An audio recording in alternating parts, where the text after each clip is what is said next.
Leise war gestern, der Time for Metal Podcast. Ein herzerfrischendes Moin Moin und guten Tag zu einer neuen Folge Leise war gestern, dem Time for Metal Podcast. Ihr hört den Flo am Apparat. Als einziger Host heute, Kai und Simon sind nicht dabei, aber ich habe mir natürlich, weil es Quatsch wäre, mich alleine hier selbst zu unterhalten und Alleinunterhalter zu spielen, habe ich mir natürlich einen wunderbaren Gast ausgesucht für heute und der Zufall hat uns zusammengebracht, aber das werden wir gleich noch besprechen. Und zwar ist das Petros vom Projekt Nine Month Summer und der ist mir jetzt aus der Schweiz, aus Lausanne, zugeschaltet.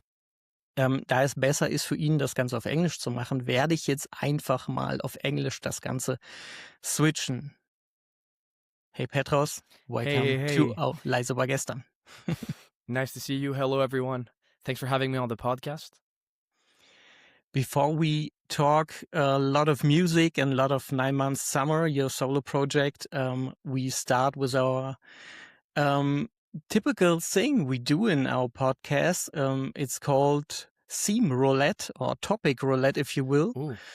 And we got a randomizer in the background. We have lots of topics over the years we have collected, and it's usually out of the universe of music, and we talk about 10 minutes straight to this random topic, and then when the timer cuts at 10 minutes, we never allowed to talk about this again in our whole life. Great. I mean, I'm not much of a gambler, but I'll take this roulette spin, and I'll do my best to stop talking about after the 10 minutes, I promise. Okay. Let's do this randomizer yes. thing. And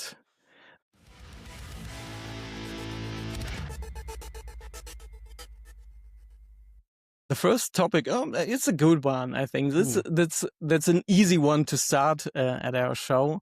It's called music or show. Music or show? And I start with the 10 minutes and leave the first to you. Great. So that's a very broad topic, and I'd say open to interpretation. Yes. In many ways. But would the or show mean more like listening to music recording versus going to a show? Because that in and of itself is a very, very broad topic. So in my personal experience, I'm really a live show kind of person. I've always been, but also, I would say growing up, a lot of the bands I would like and listen to a lot were not coming for shows where I lived, because I grew up in Greece. I grew up in Athens, which has a big music scene, but a lot of like the big bands don't tend to take detours from Athens that often. I would say it's not like Germany where you'll have big bands often. So I would say very much a show kind of person, but kind of my upbringing also made me appreciate a good recording and good a good listening experience even at home sometimes. And due to live shows, we are a little spoiled here in Germany, but often take a rant on it. But it's not in my city. I have to travel 200, 300 kilometers, but it's nothing when the band don't even come to your country. Yeah, or you're in the US and you have to travel a few states there. Oh no, I mean for sure. In that regard, I think I've lived now in the Netherlands, France, Switzerland for a few years. So now I've also become that kind of spoiled person that says, "Oh, I have to take a 2-hour train." Such a big deal. But I remember when I was growing up, there was this Australian rock band that I really like. They were called the Jezebels. I was absolutely obsessed with their music. I was listening to all of their records. And I had just moved to the Netherlands. It was my first year of studies, and they were they were not a huge band, so they would never come to Greece for a show. So if I was still living in Greece, I'd have to fly somewhere probably, right? Which was not an option. And I remember I went to see them in Rotterdam. It was probably one of my first shows of a band that I really, really liked a lot. And it was a life-changing moment. I wanted to go to the next gig the next day in Amsterdam. I was going crazy, So it's as a kid growing up in Athens and listening to maybe smaller indie bands, it was a bit of a life-changing moment for me. as we're talking live shows in Netherlands, I love going to the Netherlands to live shows, especially to one of my favorites, Arian. As we talk music or show, they deliver both. Arjen Lucassen is always with his special events in Tilburg. Yes. And the last time in September of last year, there are coming people from over 70 different countries all over the world. This was something special. And this is, for me, to our topic, is the perfect measure of music and show together. You have one of the greatest singer casts of all time. You have great songwriting, and you had a spectacular light and video show. That's for me, you can do no better. No, I totally agree. And I remember when I was living in the Netherlands, I went to quite a few shows, also in Amsterdam, to a lot of like punk gigs that I was into. And I also went to Best Kept Secret, which is a festival actually near Tilburg.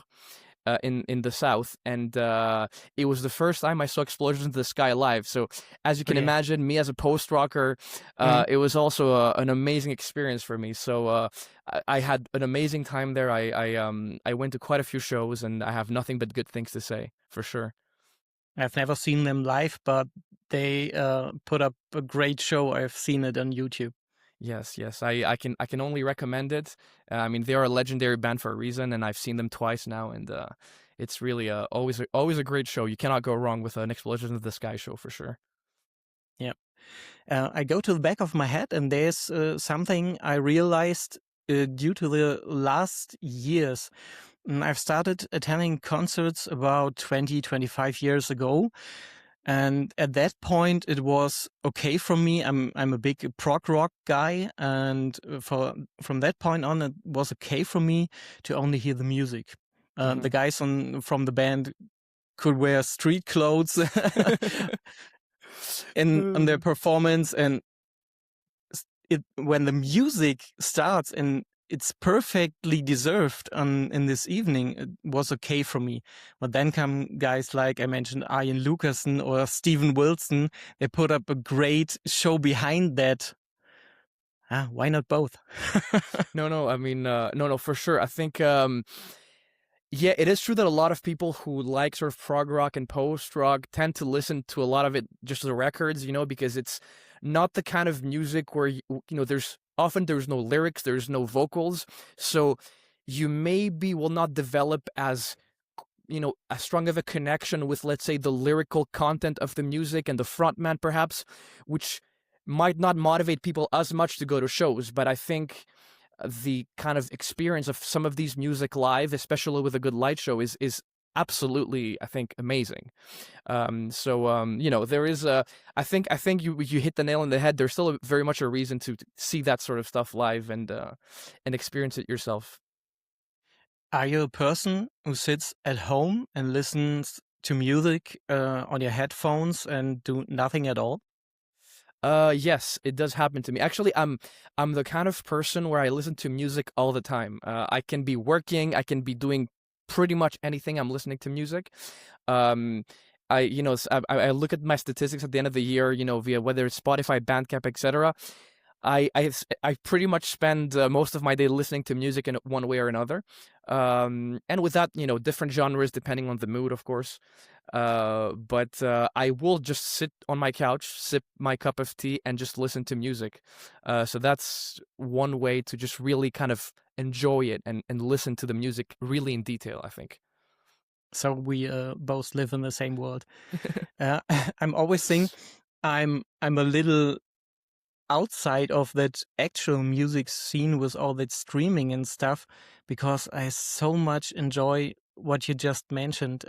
I enjoy listening to real music, not AI, and I enjoy to put my vinyl on my record player. I enjoy to put CDs in, and this physical thing is attached to me, and I love as back in the days, I sit there reading the lyrics and in the booklet, and I loved it, and I love it. I still love it. Yeah, no, there's something about it. Yeah, just grabbing a record physically, it's just that's also why I kind of wanted to have a physical copy of the record, of my record. But it's just, I think all of my favorite records, I have them here, and in this place, I don't even have a record player, but I still have the physical copy. And while I'm streaming it, I will actually open the physical copy and look at it, even if I don't have a record player, just because I like this kind of interaction with the actual object that the artist actually put all this effort in. It's not just pixels and streams and bytes of data. It's actual physical objects, and I think that's what makes the feeling so great, in my opinion. I see this thing a lot. I attend many concerts and festivals for a magazine, and I see people who buy CDs, who buy vinyl, and they always say, I stream it at the end of a day, but I like to support your band, and I like something for my shelf at home. No, I mean, for sure. I mean, this is, I think, what happens with most people. I think a lot of people buy CDs or vinyls. They will still stream the music, but I still think, and that's how I do it as well, I'll still buy a physical copy, because that's how you support the artist. Because, I think many of us, including myself, we don't make a live, we don't really live off of music. It's a hobby, it's something we were passionate about, and the more we can put back into it, the better it is. So I think that this sort of mentality, that despite the streaming, despite the kind of all the digital streams of music going on, having a physical copy, and I think in our genres of music is still especially important, and I think it should stay that way. It's a hobby for us too here at the podcast and at the magazine. Yes. It's time spending, it's expensive, but it's a lot of fun. Yes, absolutely, absolutely. And without this you doing your music thing, we do our magazine and podcast thing, we never have met. Exactly. So yes, I mean, and here we are. One stream later, here we are in a podcast discussing music. So that's what makes this whole scene great. Enthusiastic people making music, sharing music, writing about music, and yeah, it's positive vibes. And that was the perfect last words, because this was a 10-minute timer in our back. Perfect. Yeah, just in time. Just in time. That was a nice spin. Yes, I think so too. So, let's talk about your project, which becoming not much of a solo project lately. I've read something about it, but let's do this later. Absolutely. For your personal life, it's clear when you see your Instagram account that the mountains call your name quite often. So do I, Yes. because I live in the Harz Mountains here in Germany, and I'm surrounded by the mountains as you. And what do trips into nature and hiking mean to you?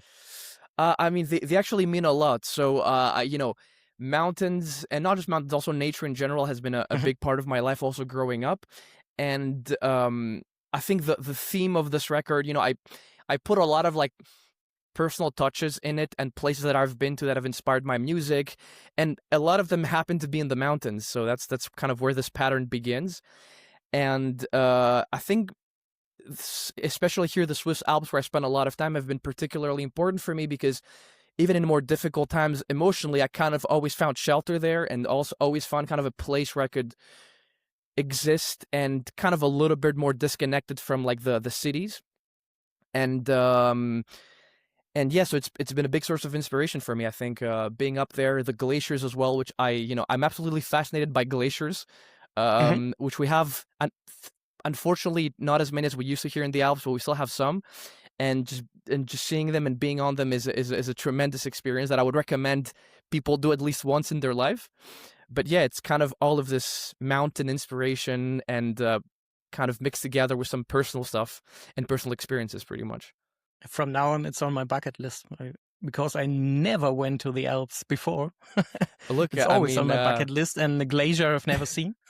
I highly recommend it. You hit me up on Instagram. I spent a lot of time there, and I recommend you at least go once in your life. It's really an amazing experience. Okay. I wanted to ask you this question because I always wondering what music and nature together can do with the mind of somebody. I experienced this with the last album of Alcest, the French band, and Yes. it was kind of out of body experience. I was Yes. here in the nature and listened to the record the first time, and it sounded so much different to the second time when I sit at home, home office, and put my headphones on. But it was never this experience what I had with this music in the nature. Yes, no, it is really it's really an amazing experience. I think actually, if you there's a festival here in Switzerland called Palp Festival. It takes place in Valais, in Valais. It's a canton not far from Lausanne, and they actually set up stages and do concerts in the mountains.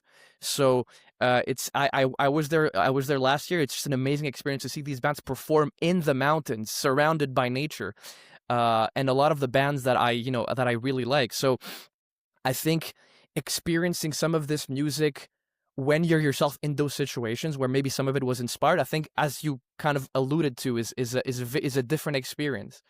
And in my case, there's this one song I wrote. It's called "Through the Valleys," and I wrote it. It kind of got inspired because I spent a lot of time in a chalet in a place near Evolène, Switzerland, which is a valley above the city of Sion, and that's kind of where it was inspired. This song. And last June, I was on a mountaineering trip, and I was really under a glacier, spending the night on a refuge, and I put the song on again, and it was like sunset over the glacier, just like the most idyllic, beautiful scenery you could imagine in the mountains.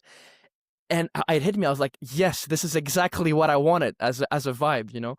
But yes, it's a kind of music that I think matches a lot of that kind of natural beauty, and the instrumental side of it, I think, leaves more space for interpretation as well. I only can imagine how this hits different on It this really, place. it really does. But I think it's also very much enjoyable, I hope, for people who listen to it at home. But if you're ever on a hike and you want to listen to some post rock and just stare at the mountain peaks or sea or whatever you're looking at, I think it's well worth a try. Not especially inside the mountains, but in the Netherlands, we mentioned before, I went to a cool festival called Midsummer Prog. It's in Valkenburg, and this was an amphitheater in some kind of rocks behind that, and the rocks were enlightened at the night, and that was kind of cool thing. Yeah, it's great. I mean, and that's where also the live performance comes into effect. So maybe one day I'll be lucky enough to perform by a mountain. That would be great. But for now, we'll see. Yeah. So we heard about your inspiration from nature, and now let's hear your inspiration from music. I'm a long-time post-rock fan, so I'm glad that I heard or were aware of your project called 9 Month Summer for listeners, and the debut album of 2025 was A Keepsake. It was a solo project by you, and I'm a long-time post-rock fan of bands that instant came into my mind when I heard your music. Bands like God is an Astronaut, If These Trees Could Talk, This Will Destroy You, Explosion in the Sky, you mentioned them before. And also bands, the Midwestern emo bands like American Football especially came into my mind. Yeah. How do you would you describe your musical influences? And Yeah, so I think you kind of summed it up very well.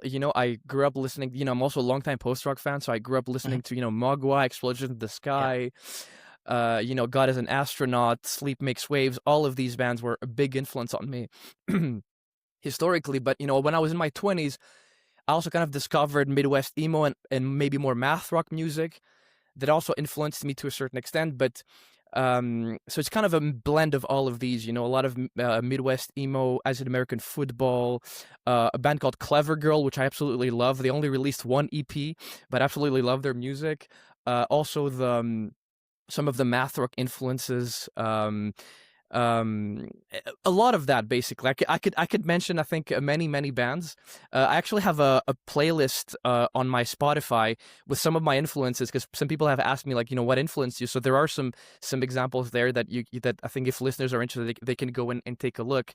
But yes, I mean, just the you know, the kind of playing with open tunings, adding some brass instruments as well, some piano, and just playing around also with some more like shoegaze influences that I've been listening to a lot lately. Bands like Soft Cult, which I've been listening to a lot, or a band called NVM. I think Nevermind is their actual name, but they use a short NVM. Yeah, a lot, or, you know, another band called Downward that I really have been listening to a lot lately. So all of this kind of like shoegaze, Midwest emo, post-rock kind of, that's how I like to think of my music being influenced. And yeah, so that's kind of sums up, let's say, my musical influences in a very short time, of course. I've seen your playlist on Spotify, and I thought that they are the bands I just mentioned. Yes, exactly. They are all over them. I listen to a lot of instrumental music, and the question I've always asked myself is, how difficult is it to tell a story without words? This is a big one, actually. So it does create some sort of, I would say it's necessarily a challenge. It's just a different way of interpreting the music, because I think, at least in my experience, instrumental music leaves a lot more room for interpretation. As in, you know, based on the moment in life where you first heard that song, that's probably going to define you how that song makes you feel in the future and what it reminds you of. Lyrics, of course, give you a more direct way to communicate with a listener. You can just write the lyrics, make them relate to the lyrics to your listeners, and that's just one way of doing things. But instrumental music is, in that regard, maybe a little bit more challenging. It's more challenging to create, let's say, this kind of catchy lyrical line that the listener will remember. It's just, you know, instruments. But in my experience, this can be just as powerful. I mean, like some of the songs that bring me the strongest feelings, the kind of goosebump songs that we all have, tend to be instrumental songs. Not exclusively, but partly as well. So I think that there is room for that. But I don't know what your experience has been with instrumental music and kind of feelings and how you can relate to them. It's the same kind of way, because it's a lot of room for interpretation, and lyrics often were misinterpreted, I think. You can use it for whatever you want. If it works, okay. No matter what the artist had in mind, written it.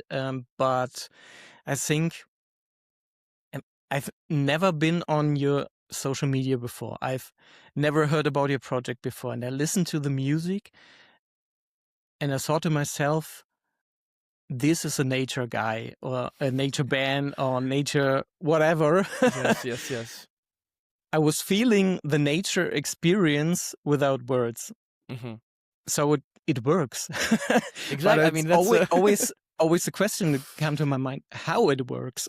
Yes. No, but that's, I think I'm glad you said that, because that's kind of what I'm trying to communicate with my music. It's about, you know, maybe emotional states that I was in, and kind of the scenery that inspired some of these moments. And in my case, a lot of the scenery tends to be in nature.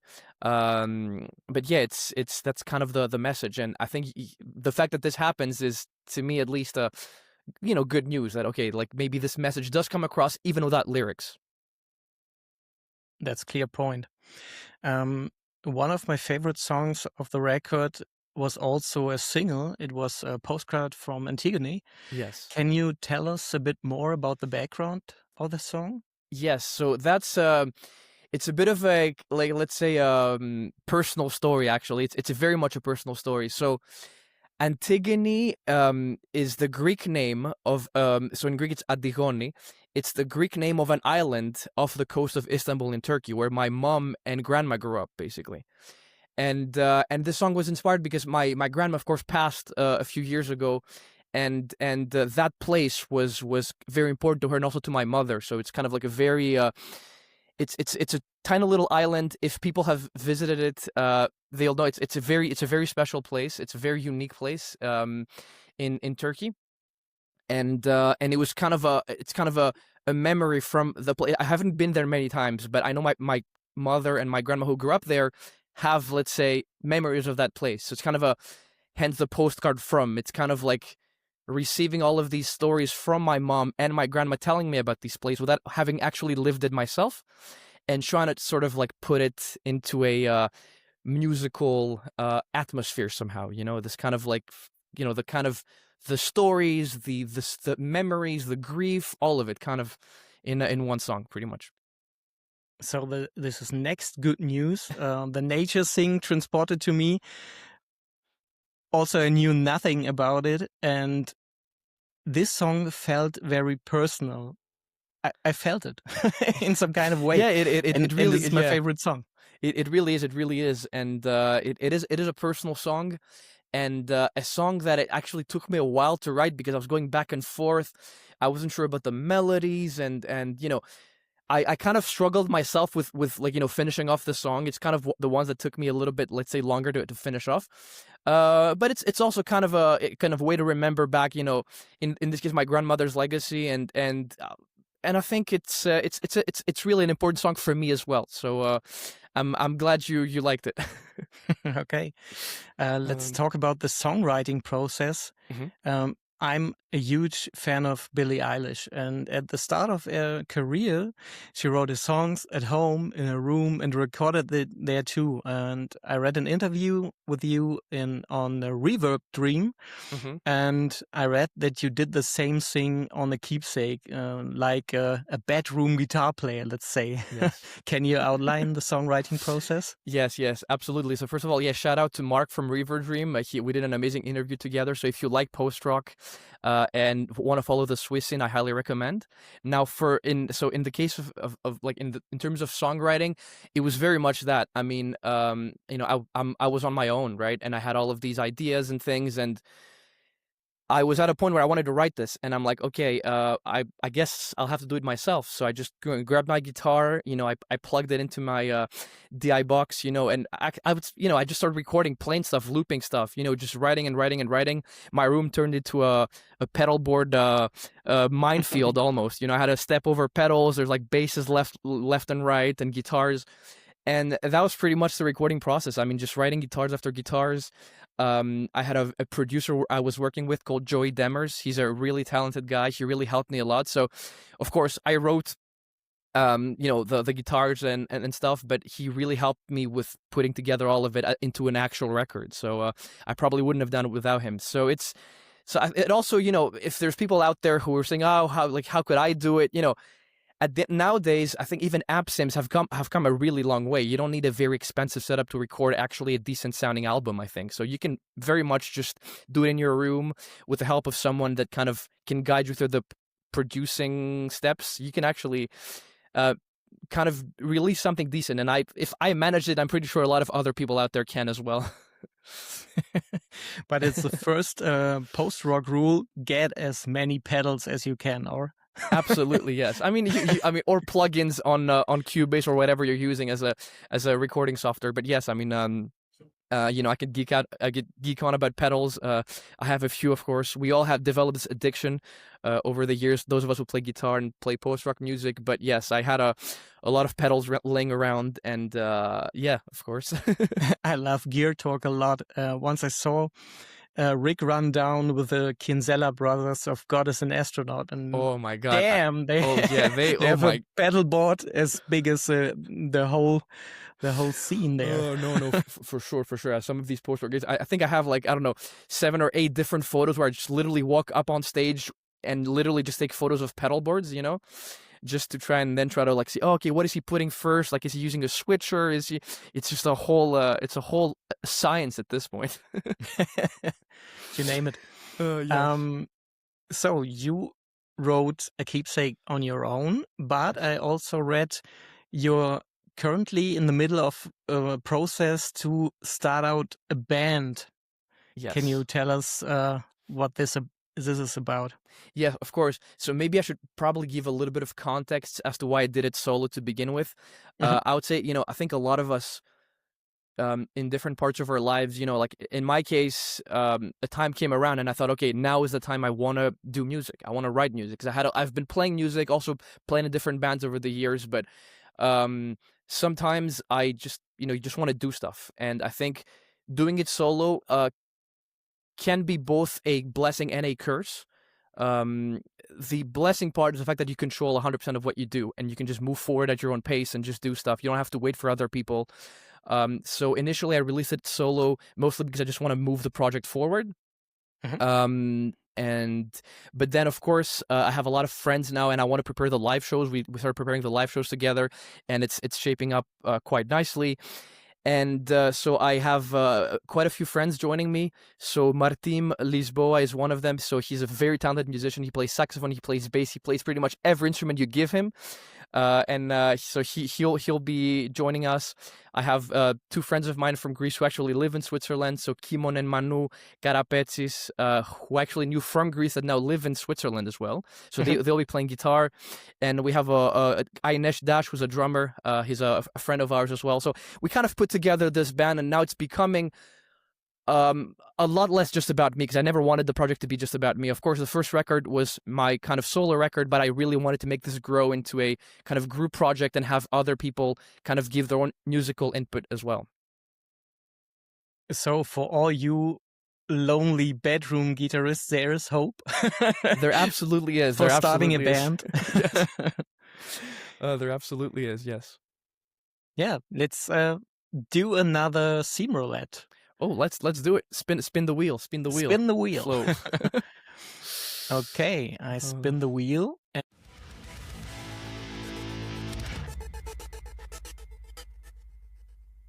And the second topic is, which excuse has become a part of the music business?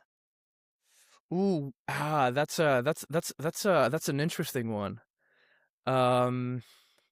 So again, music business is a very kind of broad umbrella, I would say. Mhm. I would say like so now I'm gonna kind of jump on this one and reflect a little bit, because one point that I've been struggling with, and I think a lot of starting musicians have struggled with in the music business and the music industry as a whole, is getting your first shows and actually trying to get people to like not like pay attention to what you're doing and also like give you a chance to actually perform.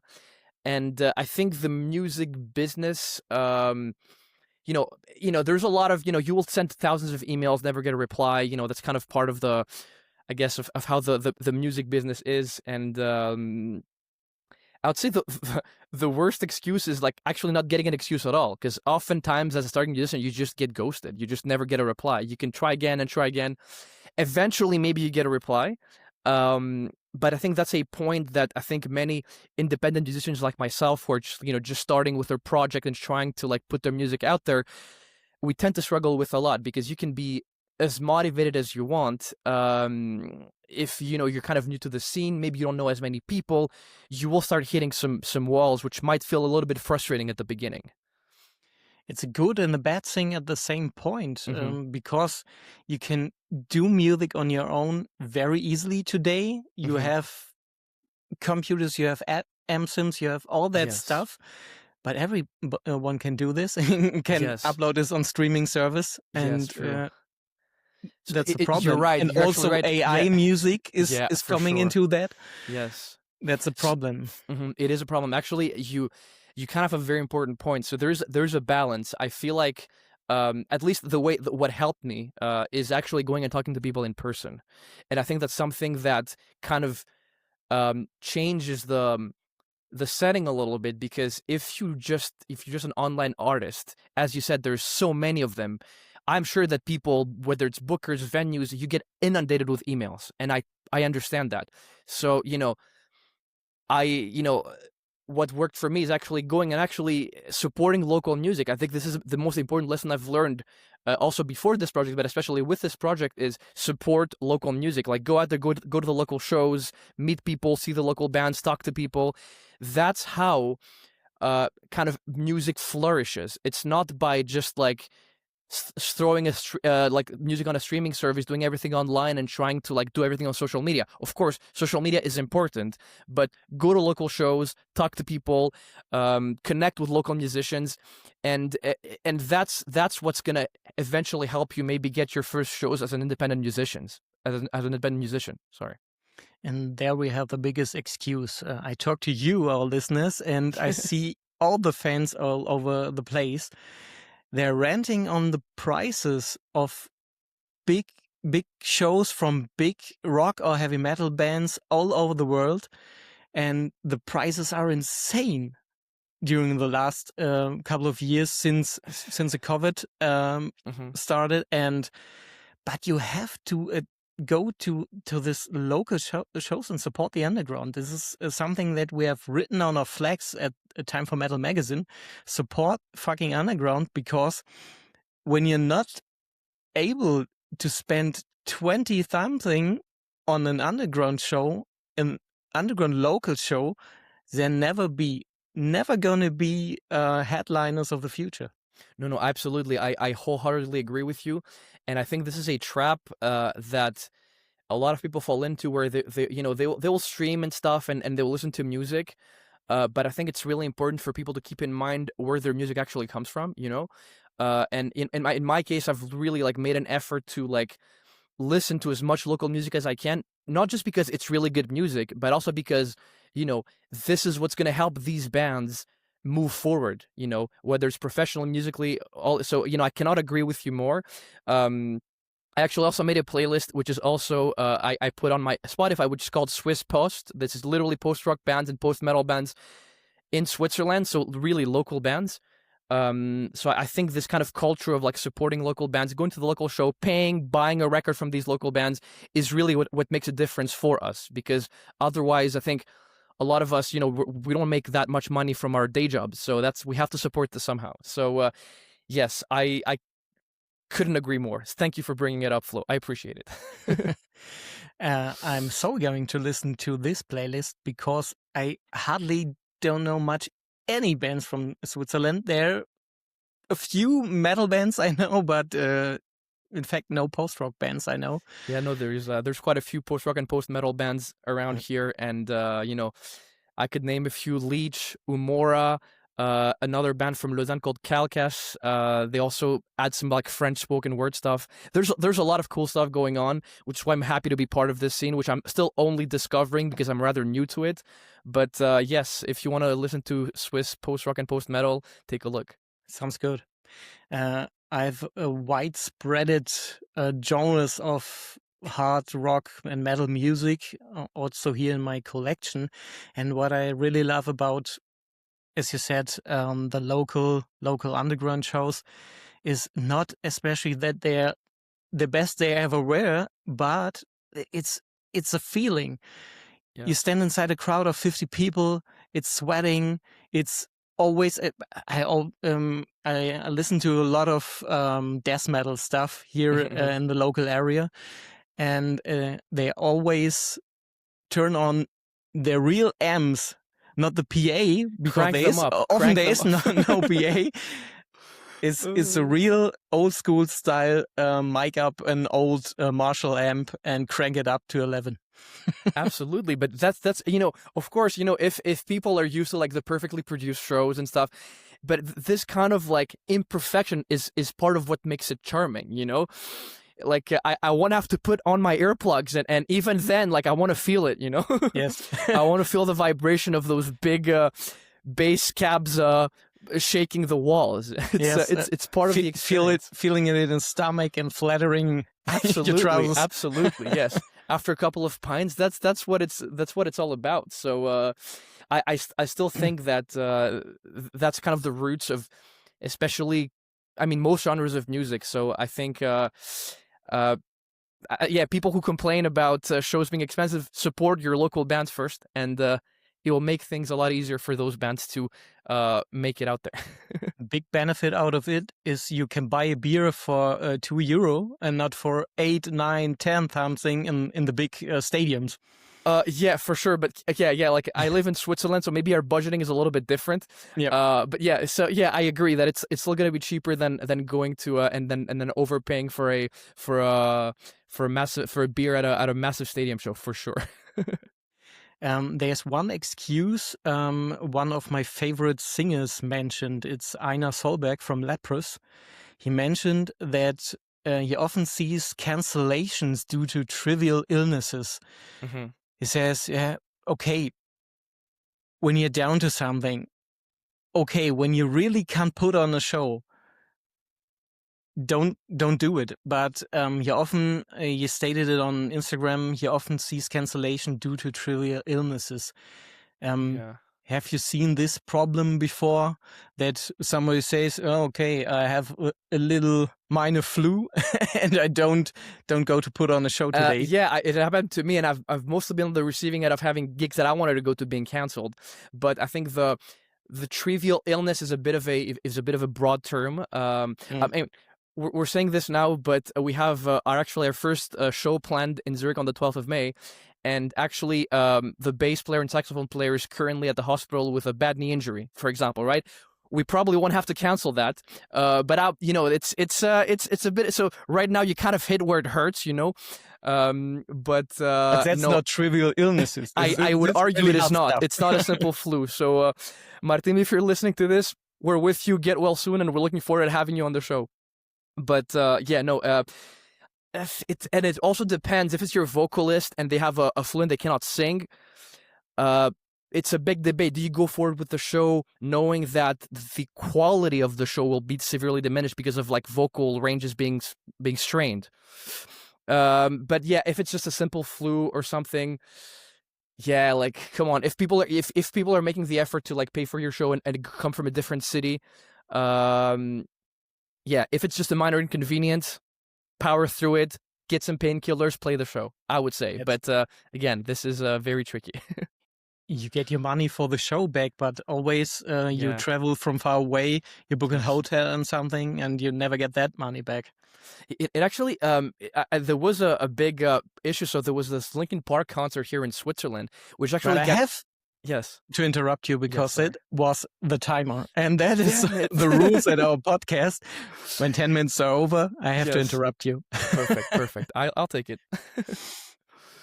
Yes, it was very, very big pleasure to have you here in our podcast. Was Thanks for a lot having of me. fun. I think we're on the same page what music is, and I guess we can talk for hours about Absolutely, music. we could, but Yeah, but yeah. but that nobody gonna listen to. But I have at the end of the show, always at the end of the show, some special thing is you have a song you can wish yourself a song which we play at the end of our show. Yes, I will absolutely do that, and of course I'll pick a Swiss song course. from a Swiss band to keep it local. I would also like to maybe tell people that we have our first show in Zurich on the 12th of May. So if you're around Zurich, if you're or southern Germany and you want to see us, we'll be doing a show opening for a Chinese band coming from China called The Summer Fades. It's a concert organized by Bergmal, which is a booking agency, which is very famous here in Switzerland. They book a lot of interesting post-rock bands. So yeah, come say hi. If you want to have us at a concert, feel free to send us a message. We are trying to book shows at the moment, so feel free to reach out. And in terms of song, I'm going to go with a song by a band called Umora. So that's Umoora. And the song is called Kong, Kong. So it's a nice post-metal song. That and of course from a local band from Basel, Switzerland. So I hope the listeners are gonna like it, basically. Okay, sounds cool. Yeah, as I mentioned before, when you, the listeners, had some bands we talked about, like God is an Astronaut, Mogwai Explosion in the Sky, and so on, and you really like post-rock, I highly recommend to listen, to give a listen to A Keepsake from 9 Month Summer. It's a great record. And yes, see you again when it's called Leise war gestern, der Time for Metal podcast. Thank you. Thanks for everything.